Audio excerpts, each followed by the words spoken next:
My name is Chloe, and I'm 35 years old. That Memorial Day barbecue at my parents' house in Pennsylvania was supposed to be a celebration of family. My 8-year-old son Ethan had practiced for weeks what he wanted to tell everyone about his science project. He struggles with speech delays, but his excitement was beautiful to see. I never imagined my own sister would turn his innocent joy into her personal comedy show. What happened next changed our family forever. Before I share what happened that day, I'd love to know where you're watching from. Please hit that subscribe button if family stories resonate with you. And remember, sometimes standing up for those we love means breaking the silence we've kept for too long. The dynamics in my family had always been complicated, but I suppose that's true for most families. Growing up in a suburb outside Philadelphia, we looked like the perfect American family from the outside. My parents, both now in their 60s, had worked hard to build a comfortable life for us three kids. Dad spent 30 years at the same accounting firm, while Mom taught elementary school until retirement. They were the type who hosted every holiday, believing that family gatherings could solve any problem. My older brother David, now 38, had always been the peacekeeper. He married young to his college sweetheart Maria, and they had two kids who seemed to hit every milestone exactly when the parenting book said they should. David worked as an engineer, methodical and calm, never one to rock the boat. Whenever tensions arose between Lauren and me, he'd crack a joke or change the subject anything to avoid confrontation. Then there was Lauren, 3 years younger than me at 32. If I'm being honest, the competition between us started early. She was the baby of the family, prettier in that conventional way that made people stop and look twice. While I struggled through nursing school as a single mom after my divorce, she sailed through her MBA program and landed a position as a marketing director at a Fortune 500 company in New York. Her Instagram feed was a carefully curated collection of business trips to Paris, perfectly plated restaurant meals, and workout selfies at 5 in the morning. The thing about Lauren was that her success never felt like enough for her, unless she could measure it against someone else's struggles. When I graduated nursing school, she reminded everyone that she made twice my starting salary. When I bought my modest 3-bedroom house in Ohio, she sent me listings for penthouses in Manhattan just to show what she could afford. But the real shift in our relationship came after my divorce 4 years ago. My ex-husband Mark had left when Ethan was 4, right when we were starting to realize that his speech development wasn't following typical patterns. The stress of therapies, evaluations, and specialist appointments had strained our marriage. But honestly, Mark had checked out long before the official papers were signed.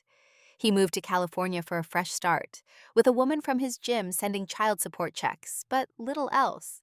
Lauren never said it directly, but she implied plenty of times that I must have done something wrong to drive him away.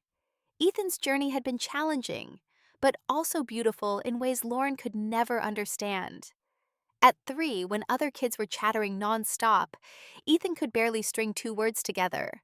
The pediatrician initially told us not to worry that boys often develop speech later, but by his 4th birthday, we knew something more was going on. The diagnosis of childhood apraxia of speech meant his brain knew what he wanted to say, but the signals to his mouth got scrambled along the way. 5 years of speech therapy followed, 3 sessions a week at first, then down to 2 as he made progress. I learned to celebrate every correctly pronounced consonant blend, every successful sentence, completed without starting over. Ethan worked harder than any 8-year-old should have to practicing mouth exercises, while other kids played video games, recording himself, reading to hear his own progress. What the diagnosis didn't capture was everything else about my son. His mind was brilliant, especially with science and patterns. He could explain how volcanoes formed with perfect scientific accuracy, even if some words came out slowly. He noticed details others missed, like how clouds change shape before storms, or the way ants organize their colonies. His teacher said he was one of the brightest students they'd had if only people had patience to listen. The irony was that Lauren and Marcus, her latest boyfriend, had been trying for a baby for over a year. She never talked about it directly, but Mom had let it slip during one of our phone calls that Lauren had started fertility treatments. 3 rounds of IVF, all unsuccessful, though Lauren told everyone she was too focused on her career to think about kids. The treatments had cost over $70,000, putting strain on what she pretended was a perfect relationship. This was the backdrop to that Memorial Day gathering. Every family barbecue had become a performance, where Lauren showcased her success while subtly pointing out everyone else's shortcomings. But this time felt different from the moment she walked in. There was an edge to her sharp and brittle like expensive glass about to shatter. The drive from Columbus to my parents' house in Pennsylvania took just over 3 hours, but it felt longer with Ethan's nervous energy filling the car.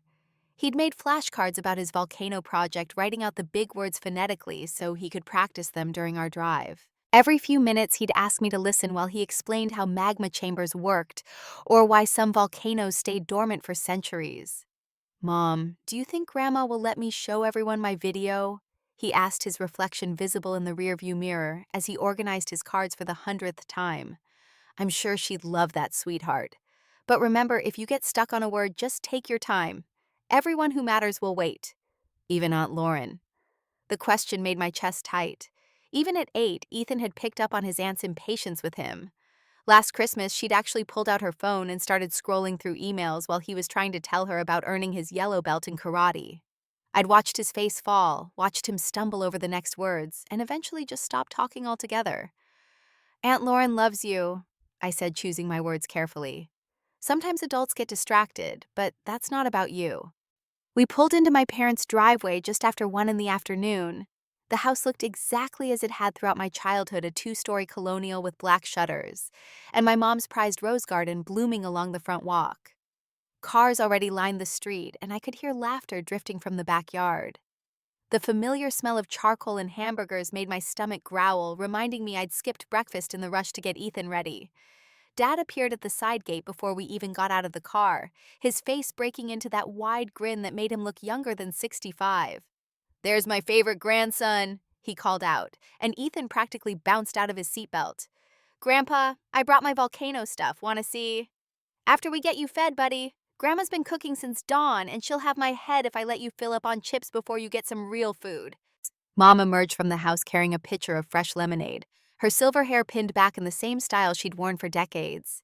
She wrapped Ethan in a hug that lifted him off his feet, then turned to me with that concerned expression all mothers perfect over time.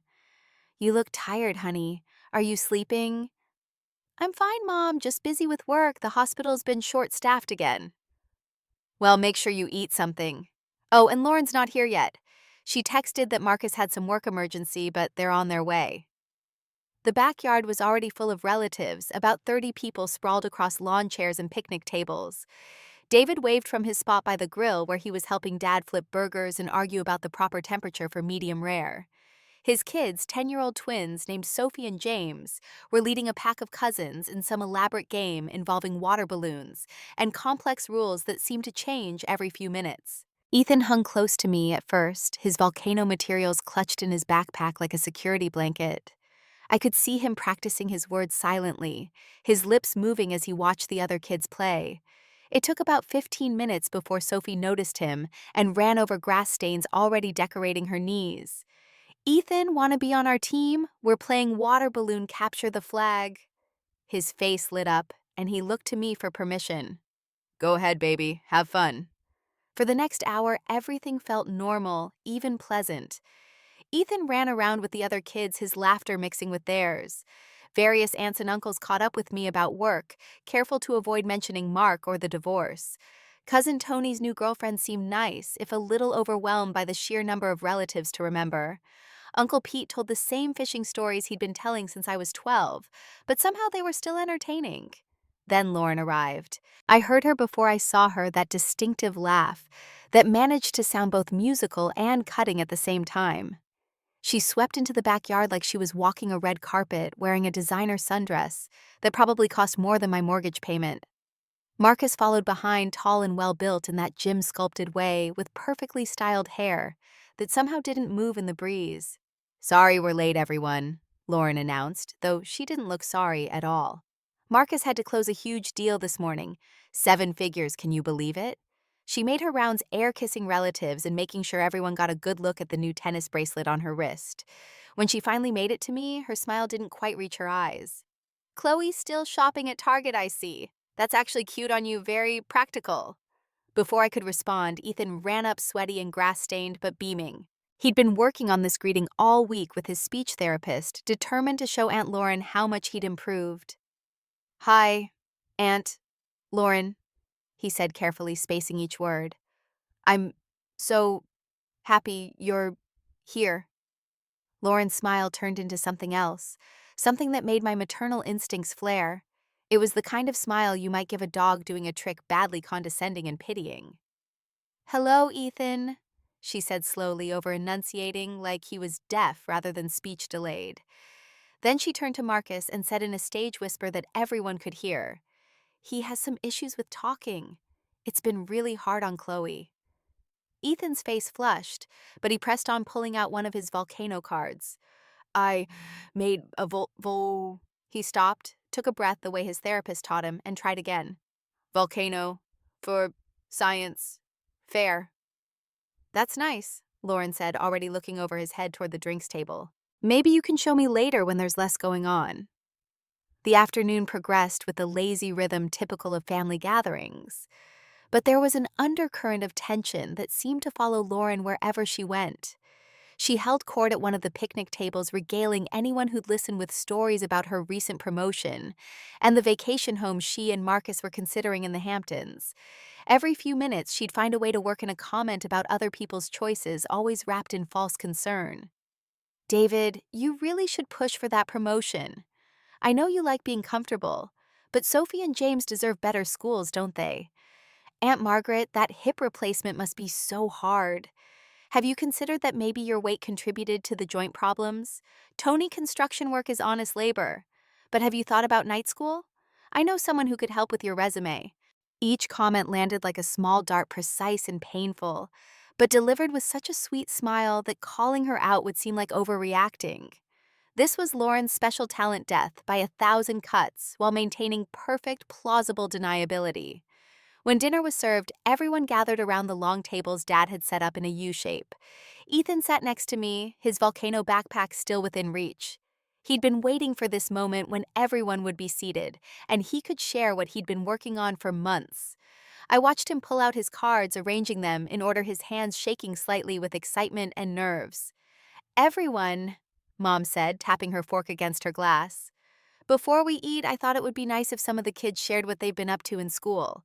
Sophie, James, would you like to start?" The twins talked about their soccer season, their words flowing easily as they described the championship game they'd almost won. Other cousins shared their own achievements, and then Mom's eyes landed on Ethan. "Ethan, honey, would you like to tell everyone about your science project?" His whole face lit up. He stood slowly, cards in hand, and I could see him taking the deep breath his therapist had taught him to calm his nerves. "I made a volcano," he began, his voice clear despite the careful pacing. "It shows how pressure builds up under the Earth's crust." He was doing so well getting into his rhythm when Lauren let out an audible sigh. "This is going to take forever," she muttered to Marcus, not quite quietly enough. Ethan heard her.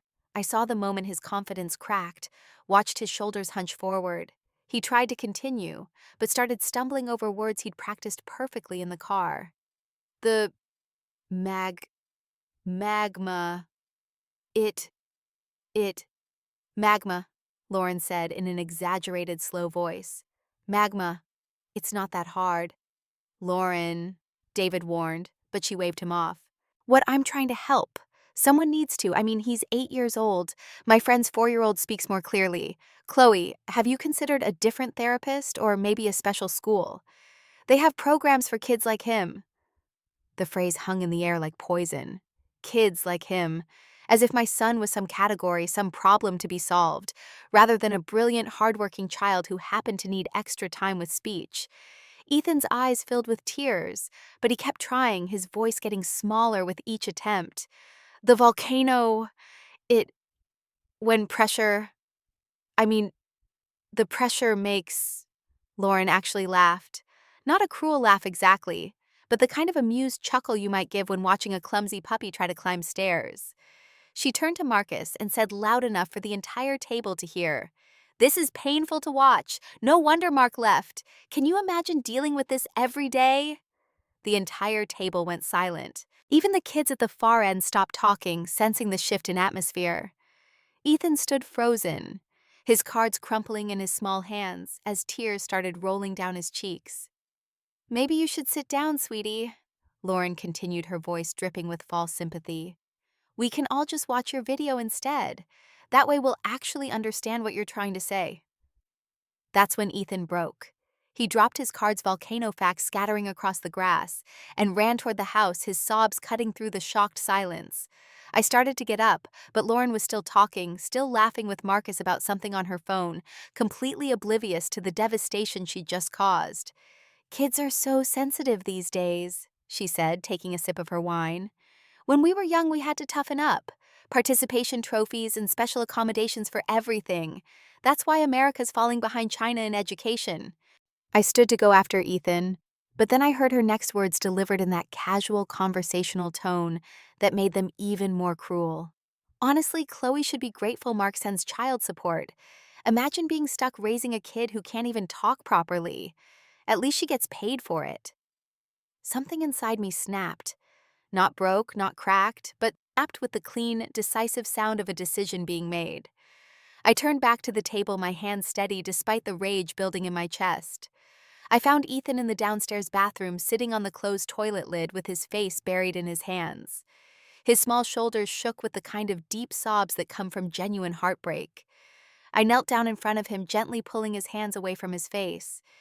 "Baby, look at me." His eyes met mine, red and swollen snot running down to his chin.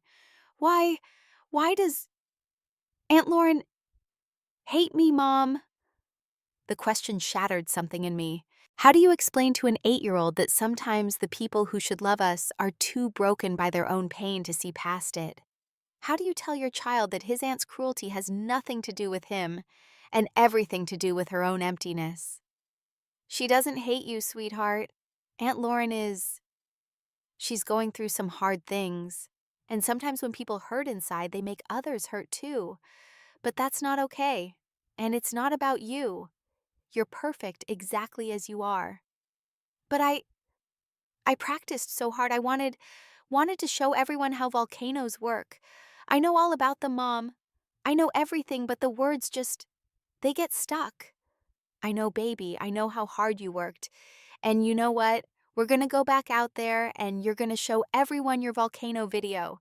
But first, Mommy needs to talk to Aunt Lauren." "Please don't fight because of me." I cupped his face in my hands, making sure he was looking right at me. "Listen to me, Ethan Michael Turner. I will always, always stand up for you. That's what moms do. You are brilliant, kind, hardworking, and brave. Your worth has nothing to do with how fast words come out of your mouth. You understand?" He nodded, wiping his nose with the back of his hand. I cleaned him up, splashing cool water on his face and smoothing down his hair. We stood there for a moment, just breathing together, and I felt that surge of protective fury that only a mother can feel when someone hurts her child. When we walked back outside, the scene at the table hadn't changed much. Lauren was still holding court now, telling a story about some celebrity her company had worked with. Marcus hung on her every word, occasionally adding his own commentary about deals and connections. Most of the relatives looked uncomfortable, but remained silent the way our family always did when Lauren got like this. I helped Ethan set up his laptop on the side table where everyone could see it, then walked over to where Lauren sat. She glanced up at me with that same pitying smile. "Oh, good you're back. I was just telling Marcus how you used to be so ambitious in high school. Remember when you wanted to be a doctor? Life has a funny way of adjusting our expectations, doesn't it?" I remained standing, looking down at her. Something in my expression must have finally registered, because her smile faltered slightly. "We need to talk," I said quietly. "We're talking now, aren't we? Sit down, have some wine. You look tense. Single motherhood will do that to you." She laughed, looking around the table for support for others to join in her amusement. A few relatives shifted uncomfortably, but nobody laughed with her. That seemed to irritate her because her voice took on a sharper edge. Why is everyone so serious? It's a barbecue, not a funeral." Although, with how slowly Ethan talks, every conversation does feel like it takes an eternity. She laughed again, louder this time, the sound brittle and harsh in the quiet backyard. Marcus chuckled along with her, though he looked confused by the tension around the table. That's when I began to speak. You know what's funny, Lauren? Really genuinely funny. You sitting there mocking an 8-year-old child for a speech delay while pretending your life is perfect. Her laughter cut off abruptly. Excuse me. You heard me. You want to talk about struggles? Let's talk about struggles. Let's talk about the 3 failed rounds of IVF you've been hiding from everyone. Let's talk about the $70,000 in debt you're carrying from fertility treatments. Let's talk about why Marcus is really your 4th boyfriend in 2 years, because you can't maintain a relationship once they realize that behind that designer dress and perfect smile is someone so insecure she has to tear down children to feel powerful. The color drained from Lauren's face. How dare you? How dare I? How dare you come to our parents' home and humiliate my son? How dare you use his speech delay as entertainment? You want to know what's really pathetic, Lauren? It's not a child working hard to overcome a challenge. It's a 32-year-old woman so bitter about her empty womb that she attacks the children lucky enough to exist. Gasps echoed around the table. Mom stood up, Dad beside her. But I wasn't done.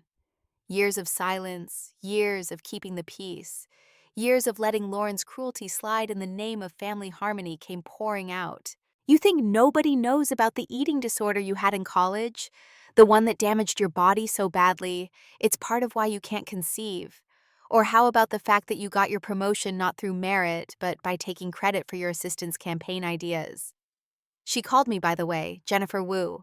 She wanted to know if she had any legal recourse. Stop, Lauren whispered, but her voice had lost all its power. Why should I stop? You didn't stop when you were imitating my son's speech. You didn't stop when you suggested his father left because of him. You want to talk about why marriages fail. Let's talk about Richard, your ex-husband, who sent me Facebook messages about how you spent $40,000 on handbags while refusing couples therapy. Let's talk about how you told him getting pregnant would ruin your figure, then secretly started fertility treatments without telling him. Marcus had pulled back from Lauren, his expression shifting from confusion to something like disgust. Is this true? The IVF? The debt? Lauren's carefully constructed mask finally cracked completely. Tears started streaming down her face, ruining her perfect makeup. You don't understand. I never meant... You never meant what? I continued, my voice steady, despite the adrenaline coursing through me. You never meant to hurt anyone, like you never meant to hurt cousin Amy when she was diagnosed with autism, and you spread rumors that she was faking it for attention. Or when David's daughter Sophie had a stutter at age 4, and you bought her a baby doll that said Mama, clearly telling her it could teach her to talk properly. That was different, Lauren protested weakly. David stood up. Then his usual peacekeeping nature finally overwhelmed. No, Lauren, it wasn't different. You've been cruel to every vulnerable person in this family for years, and we've all enabled it by staying quiet. Chloe's right. It stops now. The silence that followed David's words was deafening. Lauren sat frozen in her chair, tears creating dark streams of mascara down her cheeks, her perfect image shattered like expensive china on concrete. Marcus had physically moved his chair away from her, his body language screaming discomfort and second thoughts about their relationship. Then Mom spoke, her voice quiet, but carrying the weight of 63 years of wisdom and maternal authority. Lauren Elizabeth, I failed you. Lauren's head snapped up.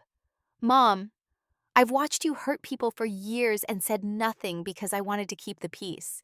I told myself you'd grow out of it, that success would make you kinder, that finding love would soften your edges. But all I did was enable a bully. She turned to me, then tears in her own eyes. And Chloe, I failed you and Ethan too. I should have protected my grandson.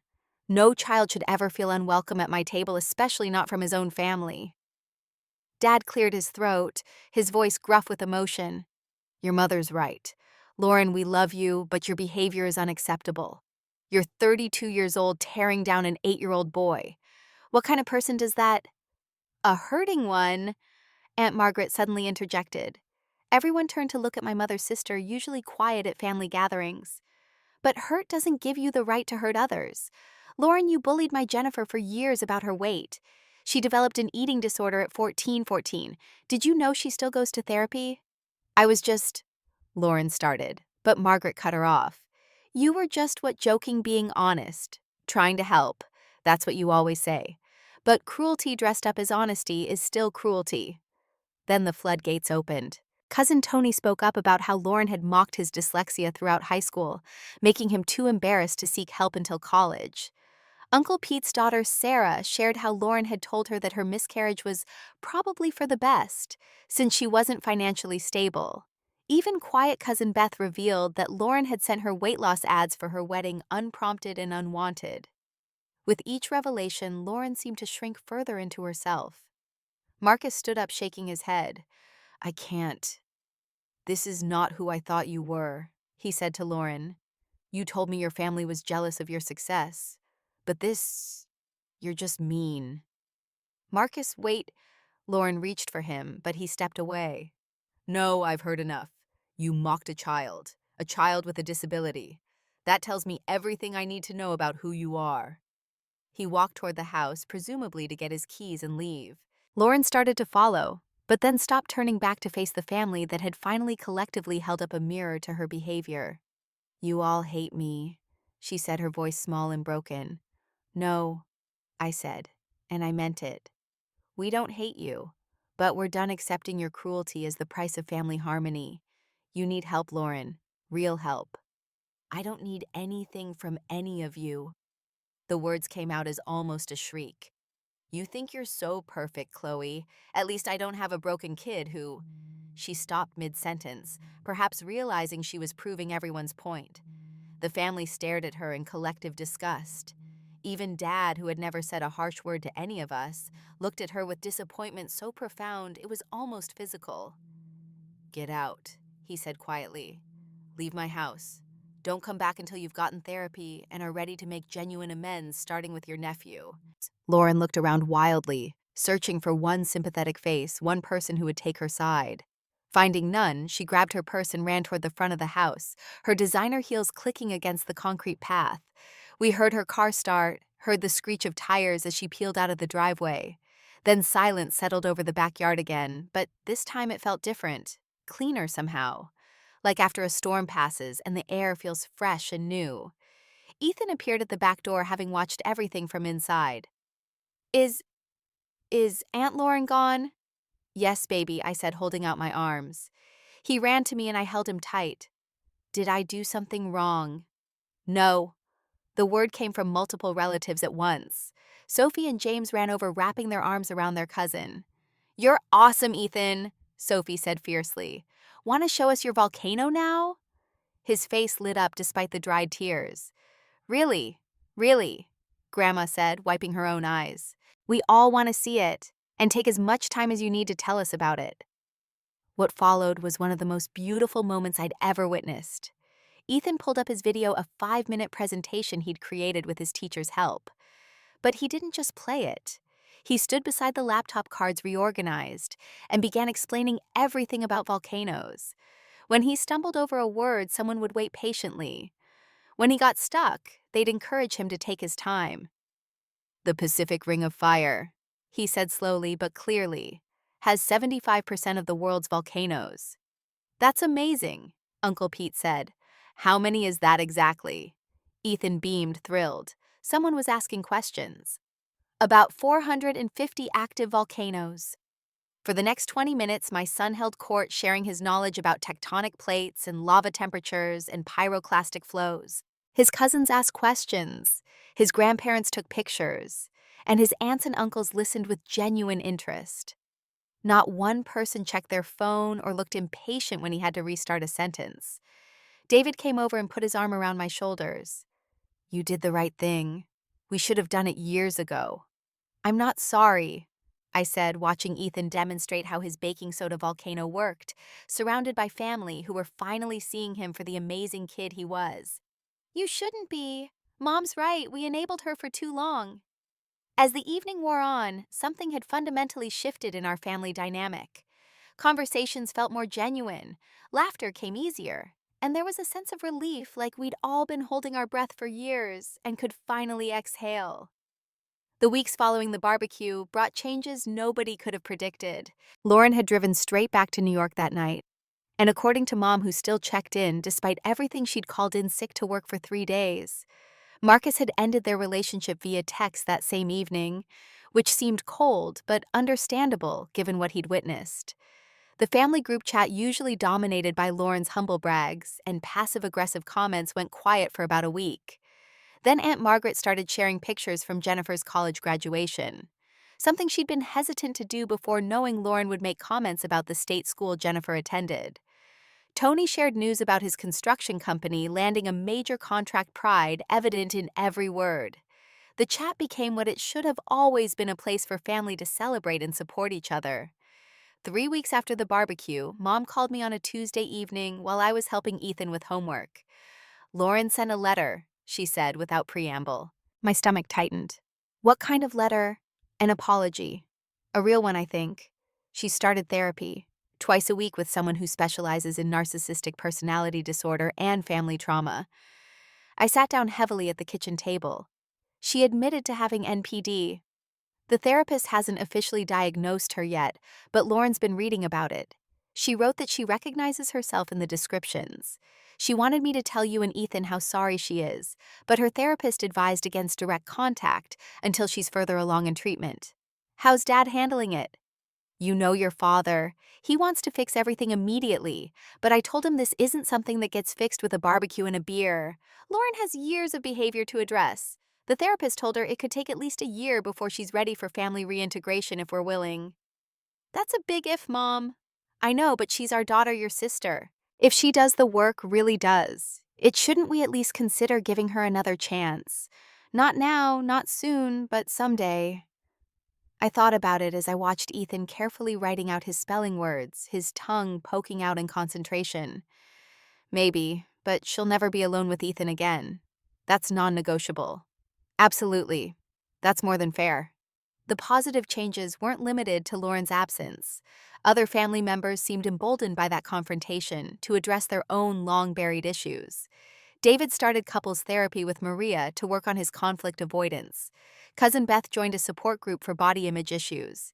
Even Mom and Dad started having frank conversations about their tendency to enable problematic behavior in the name of peacekeeping. But the biggest change was in Ethan. The week after the barbecue, his speech therapist called me amazement in her voice. "I don't know what happened, but Ethan's confidence has skyrocketed. He's attempting words he's never tried before, self-correcting without getting frustrated. Did something change at home?" "His family stood up for him," I said simply. "Well, whatever it was, keep it up. This is the breakthrough we've been working toward." By August, 3 months after the barbecue, Ethan was participating in his first science fair. Not just a classroom presentation, but a district-wide competition.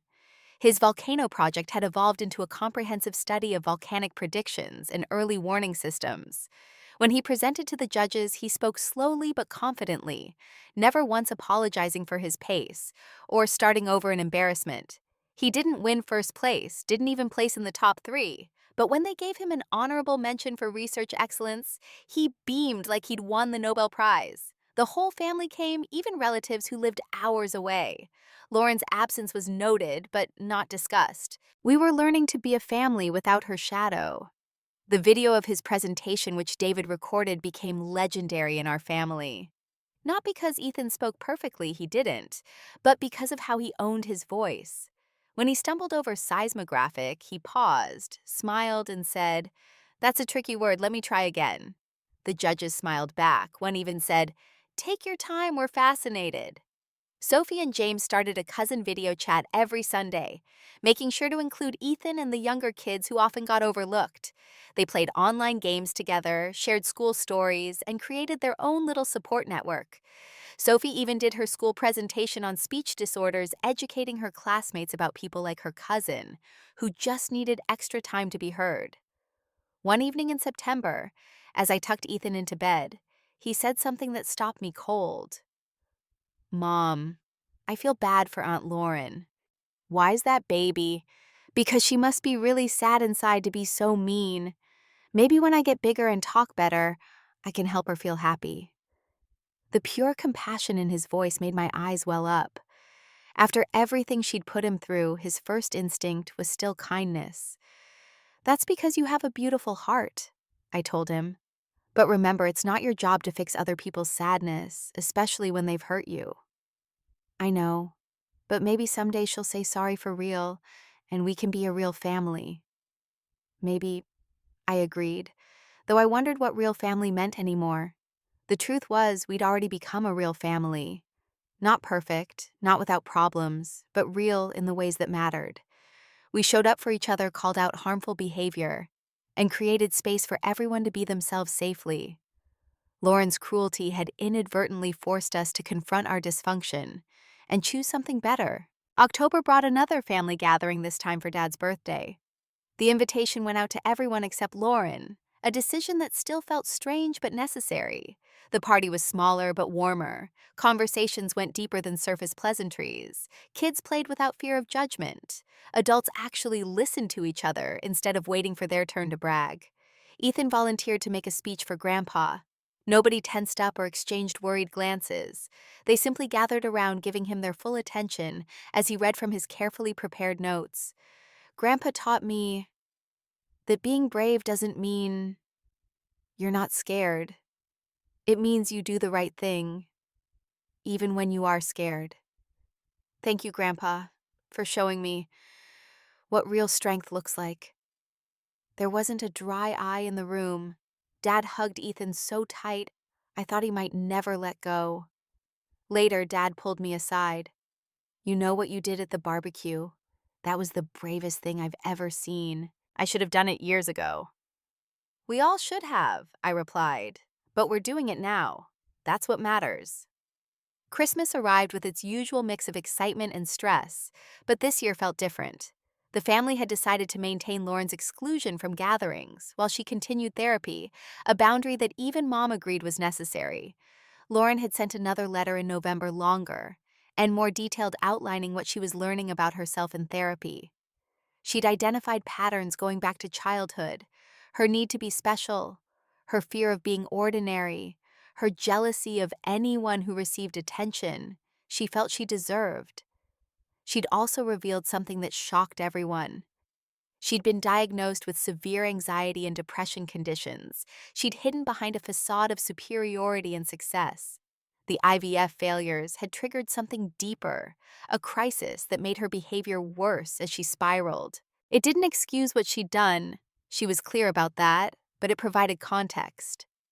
I found myself standing at my kitchen window on Christmas Eve watching snowfall, while Ethan slept upstairs, his stocking hung carefully by our small fireplace. My phone buzzed with a text from an unknown number. When I opened it, my breath caught. "Chloe, I know I have no right to contact you. My therapist doesn't know I'm doing this. I just wanted you to know that I think about what I did every single day. What I said about Ethan was unforgivable. He's an amazing kid, and you're an incredible mother. I'm so deeply sorry. I don't expect forgiveness. I just needed you to know. Lauren." I stared at the message for a long time, feelings warring inside me. Anger at her presumption in contacting me against therapeutic advice. Sadness for the sister relationship we'd never have. And surprisingly, a tiny seed of hope that maybe people really could change. I didn't respond. Not yet. Maybe not ever. But I didn't delete it either. Christmas Day at my parents' house was joyful in a way previous holidays hadn't been. Ethan performed a Christmas carol he'd been practicing, complete with hand movements his speech therapist had incorporated to help with rhythm and flow. His voice was clearer than it had been even 3 months ago, the words flowing with more confidence. "Silent night, holy night, all is calm, all is bright." He sang, his face glowing with pride. The family erupted in genuine applause, not the polite clapping of obligation, but real celebration of his achievement. Sophie and James joined him for "Rudolph the Red-Nosed Reindeer," turning it into a trio performance that had everyone laughing and singing along. After dinner, as the adults sat around the living room while kids played with new toys, Aunt Margaret brought up something nobody had expected. "I've been in touch with Lauren," she said quietly. The room stilled. Mom leaned forward. "You have?" She reached out to Jennifer first, actually, sent a long apology letter and a check for therapy costs. Jennifer didn't cash it, but she appreciated the gesture. Then Lauren called me. We talked for 2 hours. What did she say? David asked. That she's been living with self-hatred for so long she'd forgotten what it felt like not to attack others to feel better about herself. Her therapist has her doing this exercise where she has to identify every cruel thing she's said and trace it back to her own insecurity. She's keeping a journal. It's over 100 pages so far. That's intense, I said. She knows she might never be welcome back, but she's doing the work anyway because she says she doesn't want to be that person anymore whether we forgive her or not. The room sat with that for a while. Outside, snow continued to fall, blanketing the world in temporary perfection. Ethan ran in clutching a new science book about earthquakes, eager to share facts with anyone who'd listen. As he climbed onto my lap, chattering excitedly about tectonic plates, I thought about forgiveness and change, about family and boundaries, about protecting those we love while leaving room for redemption. 2 months later in February, I made a decision. I wrote Lauren a letter of my own. Not a forgiveness, not an absolution, but an acknowledgement. I told her about Ethan's progress, how he'd joined the science club and was making friends. I told her about my own therapy, how I'd realized I'd enabled her behavior too by never standing up before it affected my child. I told her I hoped she'd continue doing the work, not for the possibility of reconciliation, but for herself. I also set clear boundaries. If she ever wanted to attempt rebuilding any kind of relationship, it would be on our terms at our pace, with Ethan's well-being as the non-negotiable priority. Any future interaction would be supervised, limited, and conditional on continued therapy and demonstrated change. She wrote back immediately, agreeing to everything, thanking me for even considering the possibility of someday. She included a photo of herself at a volunteer event for children with disabilities, not as proof of change, but as a small window into who she was trying to become.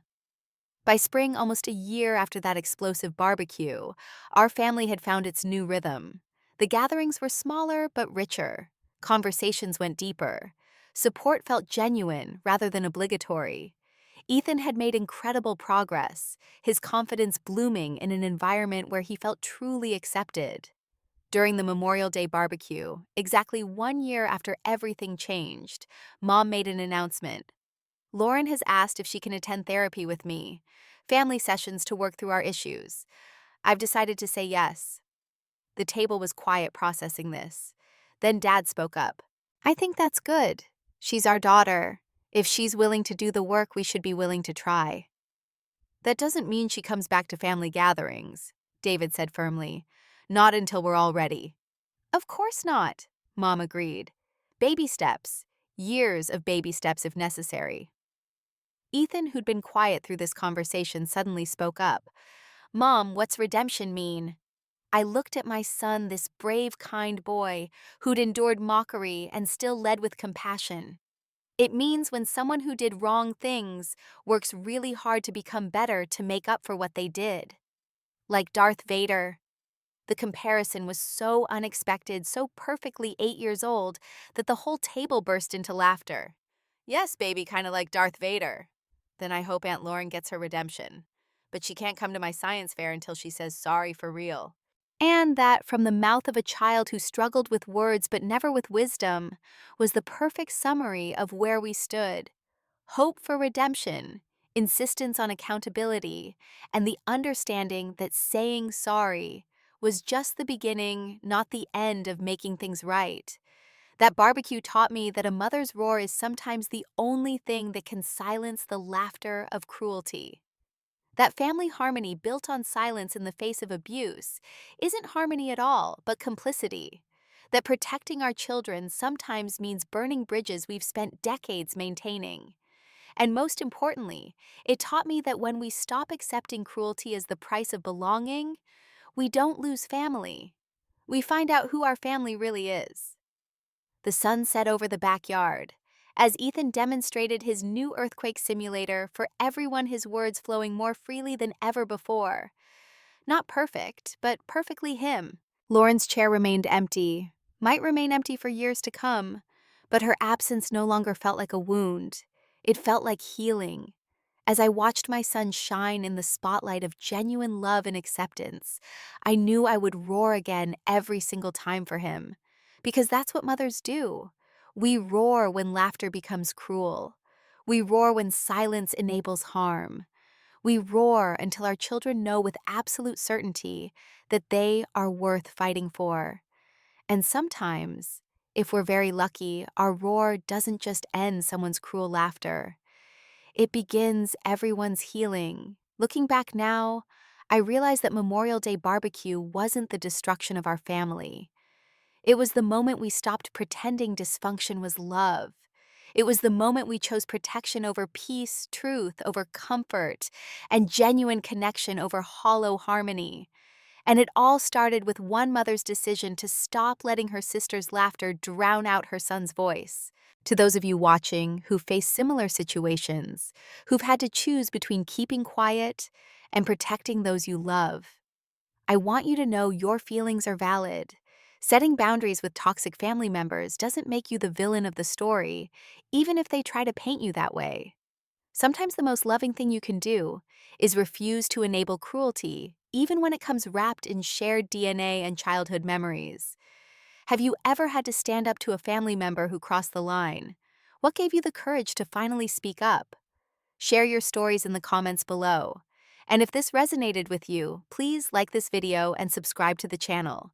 Your support helps these stories reach others who might need to hear them. Share this with someone who needs reminding that family isn't a license for cruelty, and that protecting our children is never something to apologize for. Thank you for listening to our story. May you find the strength to roar when necessary, and the wisdom to know when silence is complicity. Until next time, remember that real love doesn't require you to accept abuse, and real family stands up for those who can't stand up for themselves.